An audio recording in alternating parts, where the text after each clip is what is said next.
Assalamualaikum warahmatullahi wabarakatuh. Selamat pagi semuanya, salam sehat, semangat selalu. Ketemu lagi dengan Ibu Tria di pembahasan soal uji kompetensi part 6 ya. Jadi teman-teman, kita sudah melangkah ke part 6 ya, dengan topik soal-soal uji kompetensi dengan keilmuan di bidang yang lain ya. Dimana sudah ada 5 video yang kita lewati ya. Ada mulai dari cara strategi lulus uji kompetensi nurse, cara praktis untuk mengerjakan soal UKOM, kemudian pembahasan soal dari Departemen Keperawatan Medikal Bedah, keperawatan gawat darurat, jiwa, anak, dan keluarga. Kali ini kita akan bahas dengan keilmuan yang lain. Apa itu? Nanti kita simak bersama-sama. Namun sebelumnya mari kita berdoa dulu dengan kepercayaan masing-masing supaya apa yang kita harapkan bisa tercapai. Berdoa mulai. Oke teman-teman, kita bahas di soal yang pertama, yaitu perawat datang berkunjung ke rumah seorang perempuan berusia 82 tahun. Oke, dari tahunnya ya, dari usianya kita sudah tahu ya bahwasanya kita akan mengulas soal-soal keperawatan gerontik ya. Kita ulang lagi, perawat datang berkunjung ke rumah seorang perempuan berusia 82 tahun yang baru saja keluar dari rumah sakit karena sesak nafas. Di rumah, klien mendapatkan terapi oksigen 3 liter per menit dan obat-obatan yang lainnya. Perawat menjelaskan pada keluarga fungsi oksigen dan posisi yang tepat untuk klien. Pertanyaannya, apakah setting layanan keperawatan kasus tersebut di atas? Jawabannya adalah, karena ini soal hafalan ya, jawaban pasti ya. Dari kelima jawaban yang disediakan pasti hanya satu jawaban yang paling benar. Ya, berbeda dengan soal-soal analisa, pengkajian, penentuan diagnosa, penentuan intervensi. Biasanya pilihan jawabannya disediakan benar semua dan hanya satu jawaban itu yang paling benar di antara jawaban benar. Kalau ini sudah pasti dari 5 jawaban yang tersedia hanya satu yang paling benar.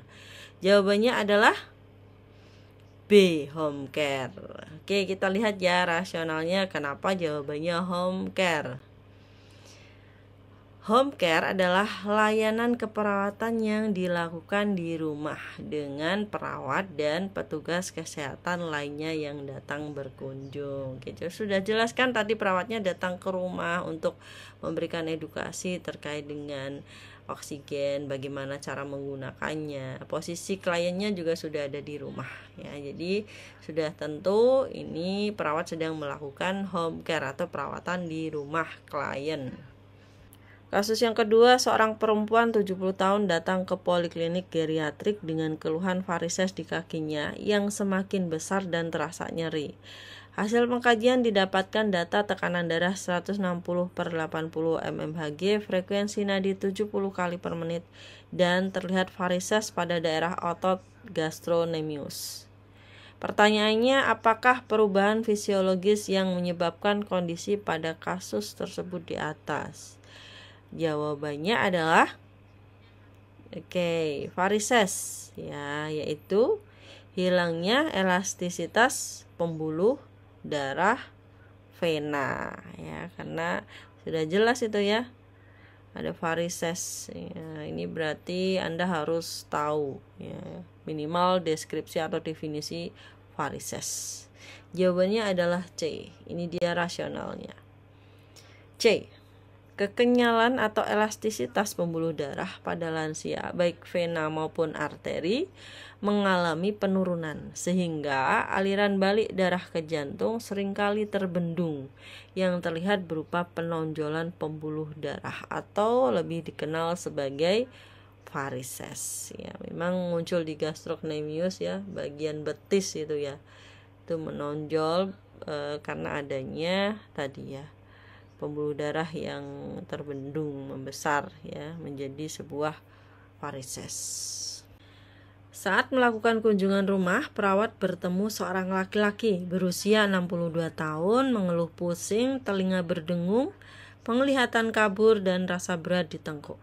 Hasil pengkajian genogram didapatkan data orang tua klien meninggal karena serangan stroke. Apakah pemeriksaan fisik yang tepat dilakukan pada kasus tersebut? Jawabannya apa? Mengukur JVPK, mengukur tekanan darah, menginspeksi area dada, menghitung frekuensi nafas, atau melakukan tes Rine dan Swabbats. Ini untuk area pendengaran. Yang mana teman-teman? Oke, betul sekali ya. Jawabannya adalah B.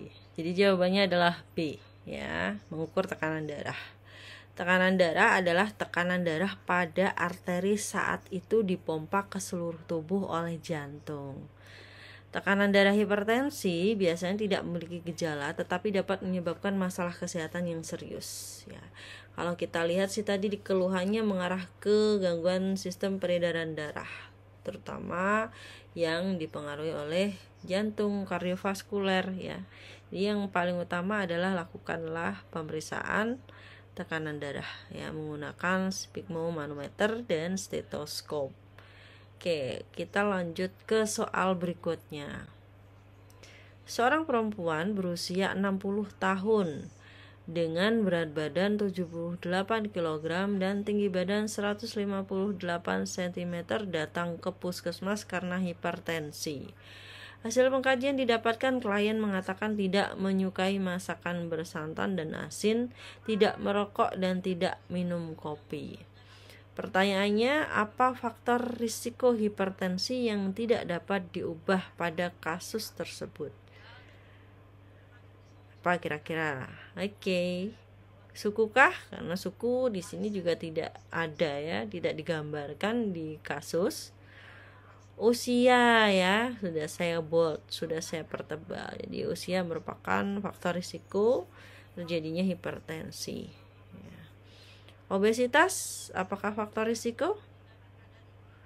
Iya, faktor risiko, tetapi faktor risiko yang dapat diubah ya dengan pola pengaturan dietnya. Kalau memang dalam hasil perhitungan status gizi ya, IMT didapatkan berat badannya dikatakan overweight ya. Kalau saya analisasi ini masuk overweight ya, tingginya 158 sama nih dengan Ibu Tria ya, berat badannya tapi tidak sama, pasti ini sudah bisa dikatakan obesitas ya, tapi ini merupakan faktor risiko yang bisa diubah ya.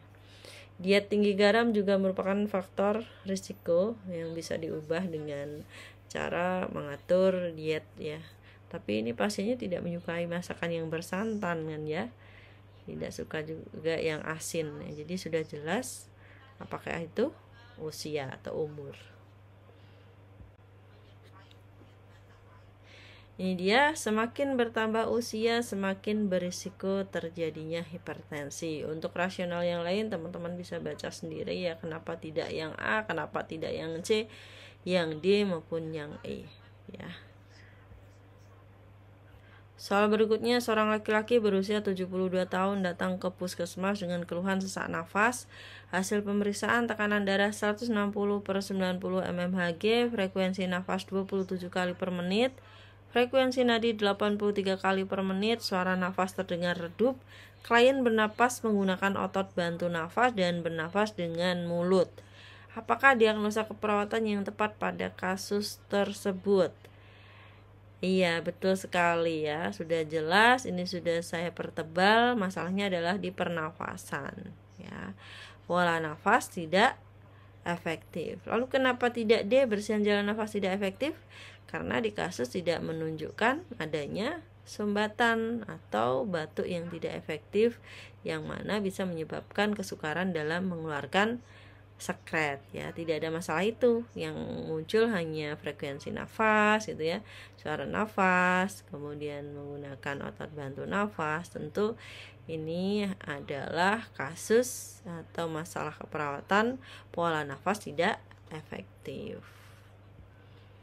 Jadi definisi pola nafas tidak efektif adalah ketidakmampuan proses sistem pernafasan, inspirasi dan atau ekspirasi untuk memberikan ventilasi yang adekuat ya. Untuk rasional yang lain teman-teman bisa baca sendiri, kenapa tidak yang B, C, D maupun yang E.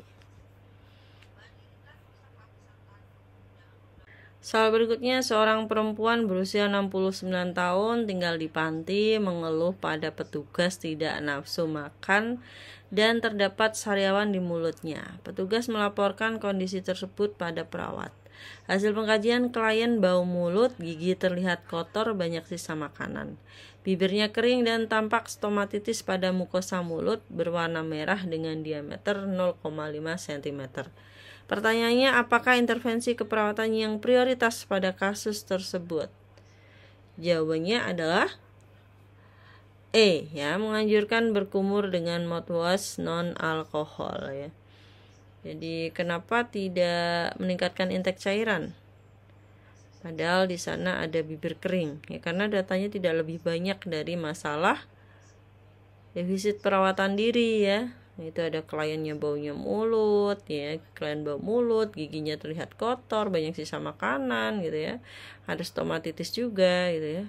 Jadi kita arahkan untuk membersihkan mulutnya dengan menganjurkan berkumur dengan mouthwash non alkohol. Ini dia, ya. Jadi dengan cara berkumur tadi itu untuk mematikan kuman, merangsang produksi saliva biar bibirnya nggak kering, ya, biar mulutnya nggak kering, biar lembab, dan sifatnya jangan yang ada alkoholnya agar tidak membuat mulut semakin kering dan membuat nafas menjadi segar, dan tentunya kondisi mulut akan bersih, tidak kotor lagi.